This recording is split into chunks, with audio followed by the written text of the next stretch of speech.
하나님 말씀 요한계시록 6장 9절에서 17절 말씀을 같이 봉독을 했습니다. 우리 말씀 가지고 기억의 정치학, 죽은 자들을 기억하는 산자들이라고 하는 제목으로 우리 하나님 말씀 증거하겠습니다. 오늘 말씀의 제목이 기억의 정치학인 것을 좀 잘 기억해 두시고 오늘 말씀을 같이 나누면 좋겠습니다. 봉인을 떼는 행위가 무엇인가 중요하다고 그랬죠. 봉인을 떼는 이유 하는 것은 봉인했다는 것은 뭔가 감춰져 있다는 뜻이죠. 근데 그것을 뗀다, 그것을 해제한다라고 하는 것은 감추어져 있던 어떤 것을 우리가 다 알 수 있게끔 이렇게 폭로하는 그러한 행위를 가리킵니다. 겉으로 드러나는 것이 전부가 아니라는 뜻이죠. 겉으로는 이러한 현상이 벌어지고 있지만 저 안을 들여다보면 완전히 다른 세상이 있다는 그런 뜻입니다. 우리가 지난 시간에 첫 번째 봉인에서부터 네 번째 봉인까지 이제 떼는 것을 봤는데 그것이 이제 어떤 의미를 가지고 있는지를 우리가 이야기를 했죠. 로마 제국의 폭력적인 구조, 감추어져 있습니다. 대개 그런 것들은 감추어져 있기 때문에 사람들이 폭력을 당하고 그리고 또 그냥 감춰져 있는 것이기 때문에 그 구조대로도 우리가 살아가고 막 그러잖아요. 그것을 한마디로 우리가 잘 아는 어떤 용어로다가 옮기면 죄와 사망의 구조다 뭐 이렇게 표현할 수가 있겠죠. 사실 우리가 예수를 가리킬 때에 이런 이야기 많이 하잖아요. 사망 권세에 이기셨다 뭐 이런 얘기를 많이 합니다. 그것이 무엇인지를 우리가 요한계시록을 통해서도 좀 더 깊이 묵상할 필요가 있습니다. 그냥 단순히 예수님께서 사망 권세에 이기셨다라고 하는 것은 우리가 알고 있는 뭐 인생의 어떤 죽음, 뭐 죽었는데 뭐 그냥 다시 살아났다, 뭐 우리를 죽이는 어떤 죽음이 있는데 그냥 생물학적인 죽음이 있는데 그것을 그냥 물리치시고 뭐 다시 살아나셨다, 이러한 그 단순한 이야기가 아니라는 것이죠. 예수께서 사망 권세를 이기셨다는 말은 관념적인 이야기가 아닙니다. 그래서 이 사망 권세라고 하는 말을 우리가 요한계시록에서 비추어서 생각을 해보면은 이것이 훨씬 굉장히 정치적인 이야기라는 것을 우리가 어렵지 않게 사실 알 수 있는 것이죠. 첫 번째부터 네 번째 봉인은 이 세상의 현실, 어떤 로마 제국의 폭력적인 구조, 그것을 드러내는 것이라고 했다면 이제 그것에 대응해서 다섯 번째부터 일곱 번째 봉인은 그 현실에 대응하고 있는 어떤 폭력적인 구조, 죄와 사망의 구조, 그것에 대응하는 하나님의 심판의 역사를 또 이야기하고 있습니다. 그러니까 그것 또한 이제 감추어져 있다는 것이죠. 사람들이 그걸 잘 모른다는 뜻이에요. 그래서 그것을 이제 봉인 해제를 하고 있죠. 자, 그러면은 우리 다섯째 봉인 해제부터 우리가 지금 보면은 폭력적인 로마 제국에 대응하는 하나님의 심판을 이제 알리는 겁니다. 대개 여러분 그렇잖아요. 폭력을 저지르는 뭐 인간들, 우리가 제국이라고 표현을 해보면 또는 뭐 권세 잡은 자들, 뭐 권력자들, 나쁜 사람들이 있잖아요. 그런 사람들이 보지 못하는 역사의 뒤편이 있다는 것이죠. 대개 이제 폭력을 저지르는 사람들이 그렇게 저지르는 이유는 뭐냐면, 야, 내가 이렇게 권력이 있어, 힘이 있어, 내가 이렇게 해도 뭐 나를 누가 감히 대적할 수 있겠어 라고 하면서 그 뒤에 뭐 아무런 심판이라든지 아무런 조치가 없을 거라고 생각을 하고 그런 일을 사실 저지르잖아요. 근데 그렇지 않다는 것이죠. 이 다섯 번째 봉인 해제를 조금 더 우리가 잘 이해하려면은 레위기의 제사 제도에 대한 그 이해가 필수적입니다. 피는 생명을 상징하잖아요. 지금 오늘 말씀에서도 보면은 그런 말씀이 나오죠.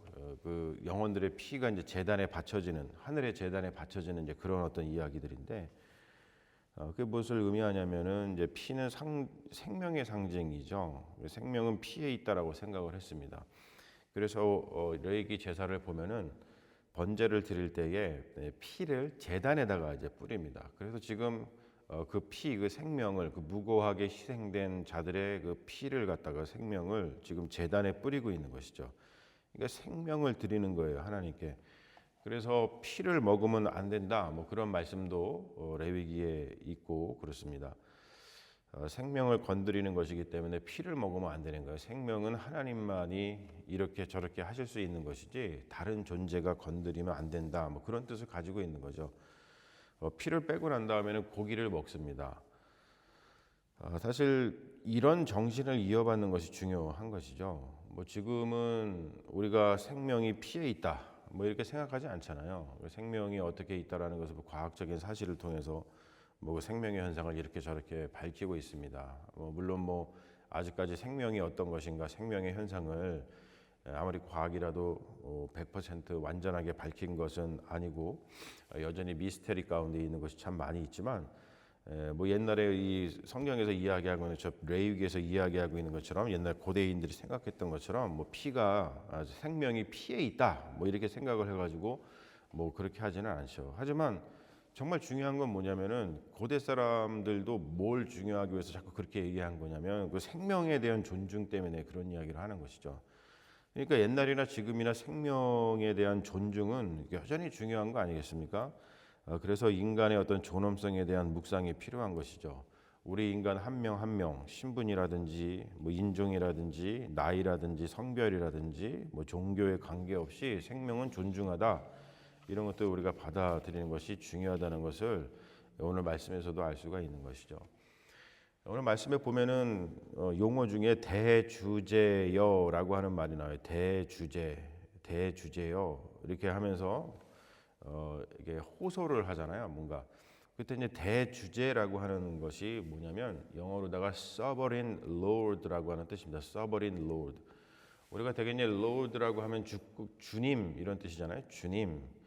그러니까 sovereign lord는 lord를 더 강조해서 이야기하는 거예요. 대주제요. 우리나라 말로 하자면은 주권을 가지신 주님. 여러분 주권을 가지신 주님 굉장히 정치적인 용어입니다. 이 sovereignty라고 하는 것은 정치학에서도 굉장히 중요하게 다루는 주제죠. sovereignty. 주권이 어디에 있느냐? 여러분 지금 우리가 이 주권이 어디에 있는가 이런 것에 대해서 굉장히 많이 생각을 하잖아요. 그리고 우리가 지금 시대는 민주주의 시대라고 이야기를 합니다. 그래서 주권이 누구에게 있느냐? 헌법에서도 나와 있죠. 주권은 국민에게 있다. 모든 주권은 국민으로부터 나온다. 그것이 우리의 시대 정신입니다.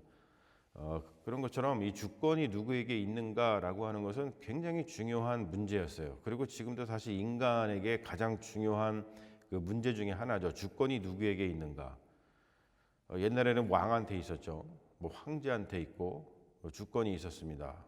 그리고 일반 백성들한테는 주권이 없었어요. 근데 그것을 뒤집은 것이 민주주의잖아요. 그래서 주권이 이제는 국민에게 있다라고 이야기하는 것이 지금 시대의 시대 정신입니다. 그러니까 성경은 굉장히 이렇게 이제 정치적인 용어로다가 가득 차 있는데, 그런데 이러한 용어가 의미하는 것을 배우지 않고 또는 그런 것들을 가르치지 않고 자꾸 이런 것들을 그냥 영적인 의미로 넘겨버리고 만다는 것이죠. 그래서 여러분 기독교가 현실에서 심을 잃고 우리의 신앙이 현실에서 심을 잃는 이유이기도 합니다. 그리고 자꾸 신앙을 갖다가 복만 비는 그런 상황에 써먹고 마는 것이죠. 그게 참 안타까운 겁니다. 그래서 우리가 좀 그런 것들을 요한계시록 배우면서 다시 좀 회복하면 좋겠다. 그래서 기독교의 어떠한 진정한 힘을 좀 다시 좀 찾았으면 좋겠다. 그런 생각을 합니다. 자, 이 요한계시록의 이 시대, 사도 요한이 살던 이 시대에 주권은 황제에게 당연히 있었겠죠. 황제에게. 그런데 지금 하나님을 대주제라고 부르는 거예요. 그러니까 이것은 여러분 그냥 단순히 하나님은 주권을 가지신 주님이시야. 뭐 이렇게 단순히 그렇게 부르는 것이 아니고 황제의 주권에 대한 정면적인 도전입니다. 그러니까 이 당시에 대주제여 sovereign lord라고 표현할 수 있는 사람은 단 한 명이었어요. 황제였습니다. 그런데 지금 그리스도인들은 어떤 일을 하고 있는 거냐면 아니다. 그 황제의 대주권을 거부하는 것이죠. 그리고 하나님에게 대주제라고 부르고 있는 겁니다. 이것은 황제 주권에 대한 정면 도전입니다. 이 말은 다른 말로 해석을 하자면 무슨 뜻이냐면 지금 우리가 봉인을 4개 뗐잖아요. 봉인을 4개 뗐을 때 그것이 로마 제국의 어떤 폭력적인 그러한 구조를 이렇게 드러내 보여준 거잖아요. 그러니까 다른 말로 표현해서 황제를 주님이라고 부르지 않고 하나님을 어린 양을 하나님이라고 그러니까 대주제라고 주권을 가진 분이라고 이렇게 고백하는 것은 뭐냐면 그들이 가지고 있었던 그 로마 제국 황제가 가지고 있는 그 폭력, 그 구조, 그런 폭력을 거부하고 어린 양께서 하나님이 어린 양을 통해서 우리에게 주신 그 평화, 폭력적이지 않고 십자가에서 폭력이 아니라 폭력으로 희생당하셨지만 그걸 폭력으로 맞닥뜨리지 않고 평화의 모습으로 그것을 거부하고 뒤집으셨던 그 평화를 받아들이겠다는 그런 결단입니다. 그러니까 불의하고 악한 일에 맞서서 싸우겠다는 의지를 담아서 대주제여라고 주님을 고백하고 있다는 것이죠. 그러니까 이런 한 용어에도 엄청나게 큰 그 뜻이 들어있는 것을 우리가 잘 보면 좋겠어요.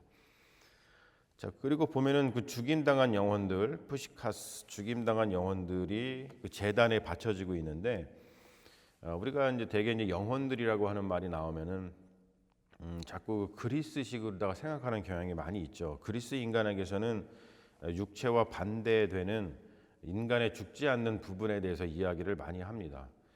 그런데 성경의 인간학은 그리스의 인간학하고 좀 다른 게 있어요.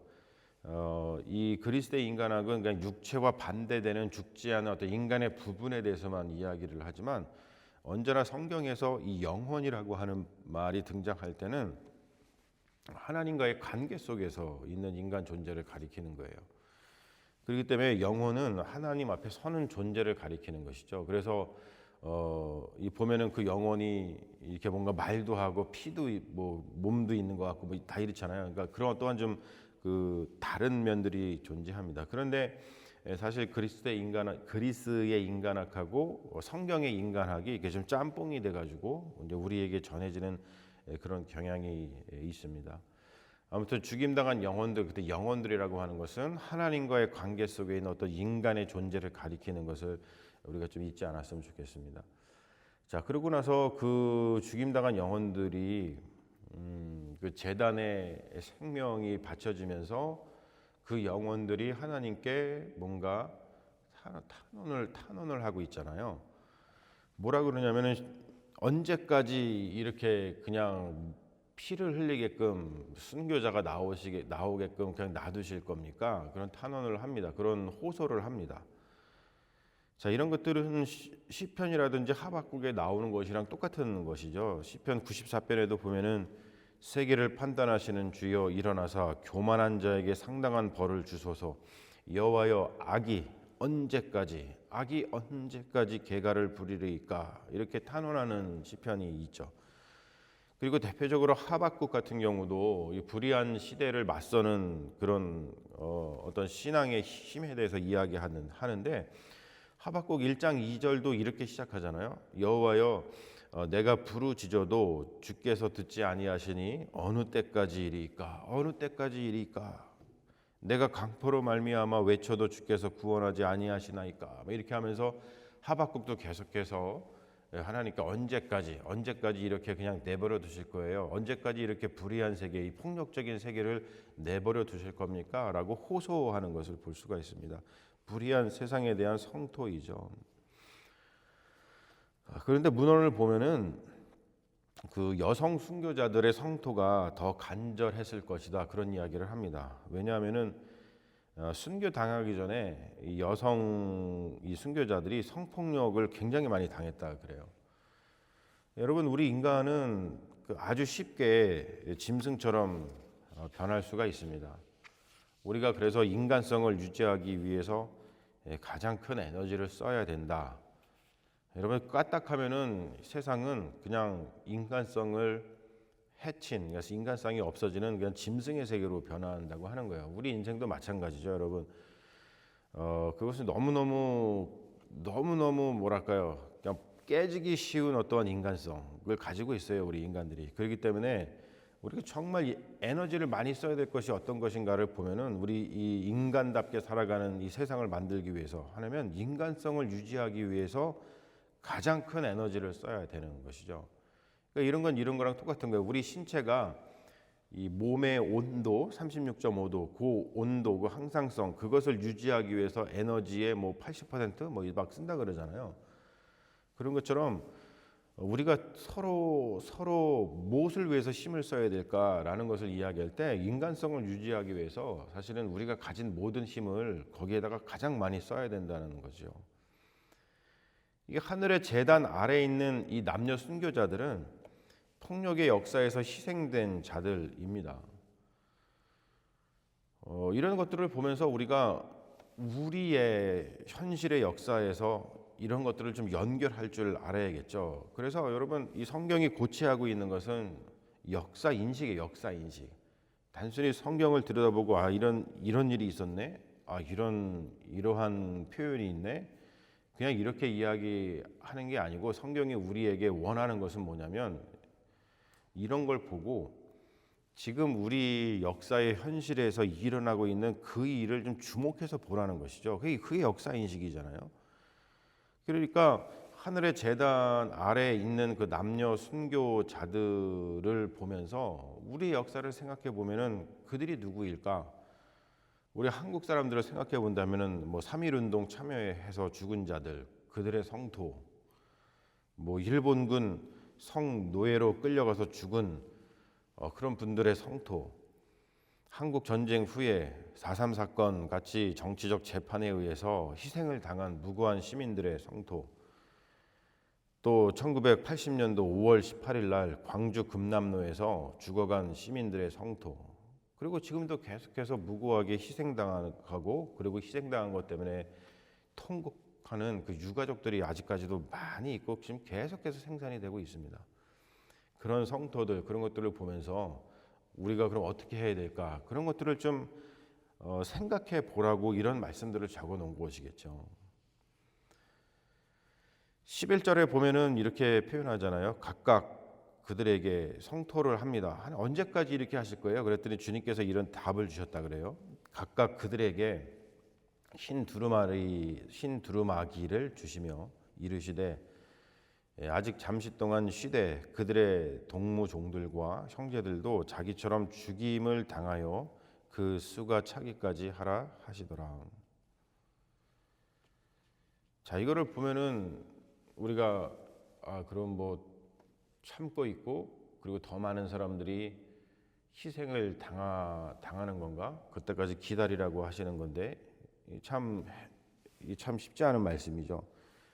정의와 심판 요구에 대한 대답을 주신 건데 정해진 순교자의 수가 찰 때까지 좀 더 기다려라 이렇게 말씀을 하십니다. 이 말은 이런 표현이겠죠. 핍박의 상황이 지속될 거라고 하는 정세 분석을 하는 거예요. 당장 끝나지 않을 거라는 거죠. 그러면서 흰 두루마기를 주십니다. 고난의 의미를 부여하는 보상으로 주시는 게 아니에요. 여러분, 이거를 우리가 좀 착각하면 안 되는데 왜냐하면 왜 그러냐면은 이 말은 뭐냐면은 하나님의 정의가 성취되는 그 종말의 날이 있겠죠. 그때까지 하나님의 시간을 맞을 채비를 해라. 그러면서 두루마기를 주시는 거예요. 흰 두루마기를 주시면서 야, 너 고난 받은 거 잘했어. 그러면서 고난과 죽음을 바람직한 것이라고 말하는 게 아닙니다. 여러분, 고난과 죽음의 의미를 부여해서 그것을 정당화시키고 바람직한 것으로 둔갑시키면 안 돼요. 대부분의 나쁜 사람들이 어떻게 하냐면 이런 성경 구절을 들어가지고 야, 고난당하고 뭐 예수를 위해서 죽고 뭐 고난당하고 그런 것은 이렇게 두루마리를 입혀주시는 아주 뭐 좋은 거야 이렇게 이야기를 할 수가 있죠. 여러분, 고난이 뭐가 좋아요? 고난당하면 괴로운 거죠. 죽음은 누구만 좋습니까? 죽지 마십시오. 고난당하지 마십시오.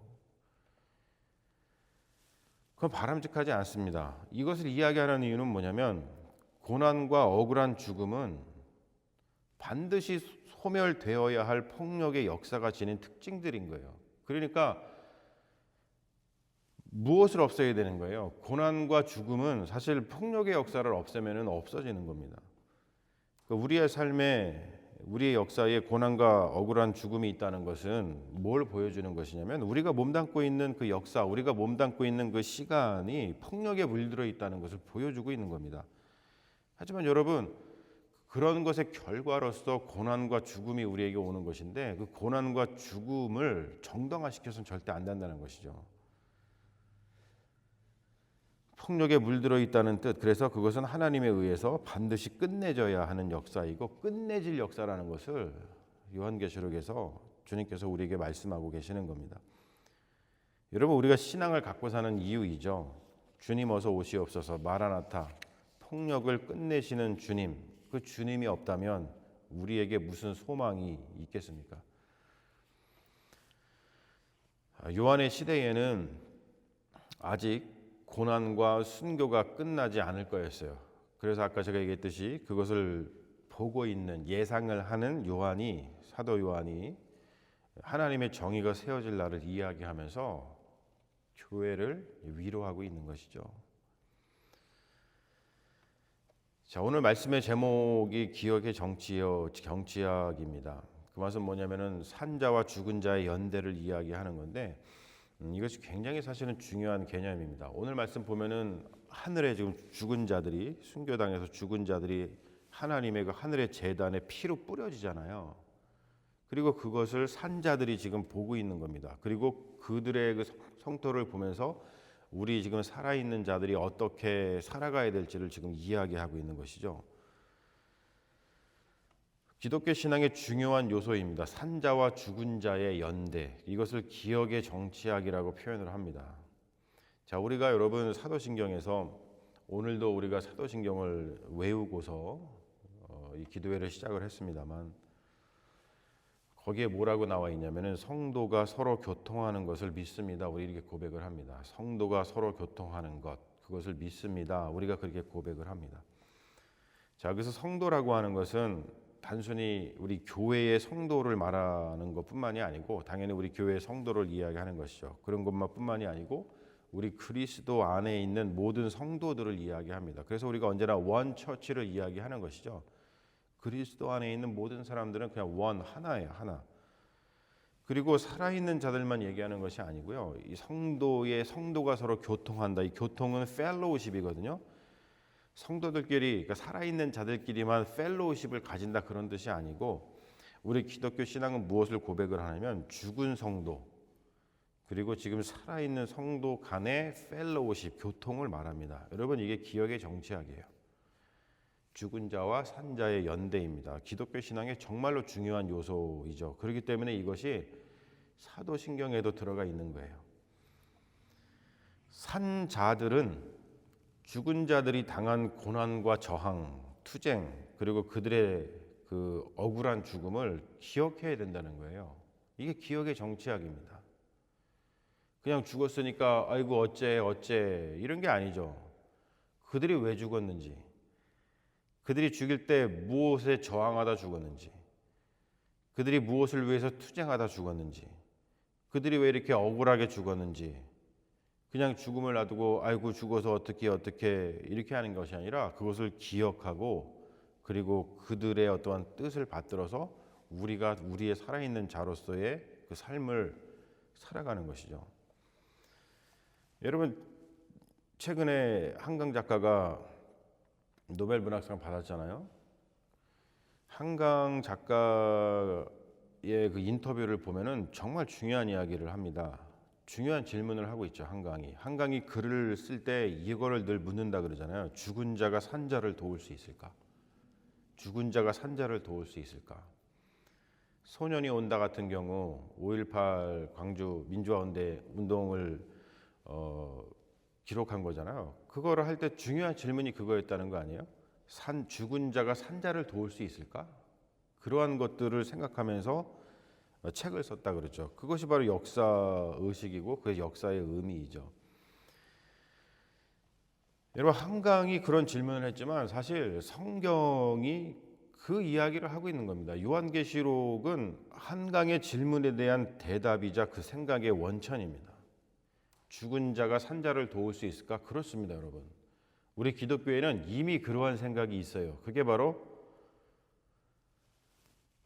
기억의 정치학, 죽은 자와 산 자의 연대, 우리가 늘 고백하는 사도신경에 담겨 있는 성도의 교통을 믿는다 라고 하는 그런 말입니다. 그러면 여러분, 우리 그리스도인들이 이런 역사의식을 가지고 살아가고 또 이렇게 중요한 질문들을 하면서 살아가는 것은 정말로 우리의 뭐랄까요? 이건 정말 좋은 일이죠. 정말 멋진 일이죠. 그리고 이런 것들을 좀 잃지 않았으면 좋겠고 이런 것들을 계속 좀 이게 개발시켰으면 좋겠어요. 그래서 지금 세상에서 벌어지고 있는 그런 불의와 폭력 이런 것들을 그냥 냅두는 것이 아니라 우리가 같이 죽은 자와 산 자가 연대해서 그래서 그런 것들에 저항하고 그러면서 그런 것들을 끝내고 그리고 더 평화로운 세상, 아름다운 세상을 만들어 가는데 우리 신앙인들이 이게 쓰임을 받으면 그것이 하나님께 영광이고 우리 삶의 기쁨이고 그것이 정말로 보람찬 삶이 아닌가 그런 생각을 하지 않을 수가 없습니다. 기도하겠습니다. 아버지 하나님, 오늘 귀한 말씀을 통해서 죽은 자와 산 자의 연대, 우리 기독교 신앙의 정말로 중요한 요소이지만 많은 이들이 잘 모르고 또 잊어버리고 또 그것을 그냥 저 보이지 않는 곳에 팽개쳐 놓고 그런 것들 우리가 다시 한번 보았습니다. 우리는 성도가 서로 교통하는 것을 믿습니다. 주님, 오늘 말씀에서도 죽은 그들을 위로하시고 그들의 신원을 받아주시고 하는 그 모습을 보면서 우리가 산자로서 어떻게 살아가야 되는지 다시 한번 생각해 봅니다. 신앙을 갖는다는 것이 무엇인지를 생각해 봅니다. 사망 권세를 이기신 주님이라고 고백하는 것이 무엇인지를 다시 한번 생각해 봅니다. 주님, 우리 말씀을 통해서 우리의 역사 인식이 더 깊어지게 하시고 우리의 신앙이 그냥 관념으로 끝내고 그냥 복을 비는 기복적인 신앙에 머무는 것이 아니라 이렇게 요한계시록에서 증언하고 있고 또 우리에게 가르쳐주고 있는 이러한 정말로 멋진 일들을 같이 행하는 믿음의 자녀로 거듭날 수 있도록 인도하여 주시옵소서. 주님께서 우리와 함께 하실 줄로 믿으며 우리를 구원하신 예수님의 이름으로 기도합니다. 아멘.